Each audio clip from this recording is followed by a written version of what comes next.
రేయ్, నీ టాలెంట్ గురించి నాకు తెలుసు, నీ నాలెడ్జ్ గురించి నాకు తెలుసు. ఏదో ఒకటి రెండు ఇంటర్వ్యూలు పోయినంత మాత్రాన ఇలా డిప్రెషన్లోకి వెళ్ళిపోతావా? ఒక్కటి రెండు పోతే ఏం కాదు, రోజు ప్రతి ఇంటర్వ్యూ దొబ్బుతుంది మామ. నా పైన నాకే విరక్తి ఊడుతుంది. మామ, నువ్వు కొడతావురా.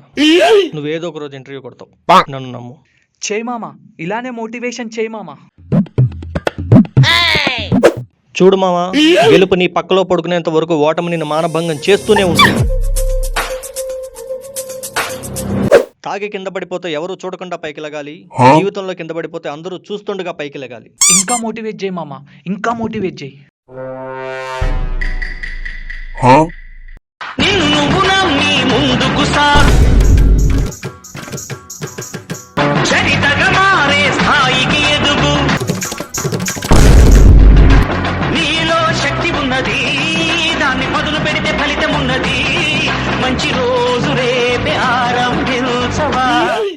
రే, ఈ మోటివేషన్ అంతా ఓకే కానీ అసలు నువ్వు ఇంటర్వ్యూ ఏ రౌండ్లో పోతున్నావు, ఎక్కడ పోతున్నావు, నాకు ఏదైనా చెప్తే నేను నీకు ఏమైనా హెల్ప్ చేయగలుగుతాను. చెప్తా మామ, చెప్తా.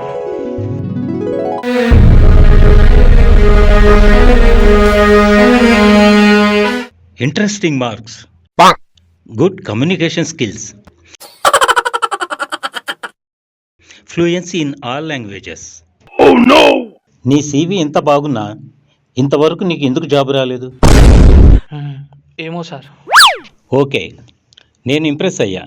బట్ ఫార్మాలిటీ కోసం 2 ఫైనల్ క్వశ్చన్స్. Okay sir.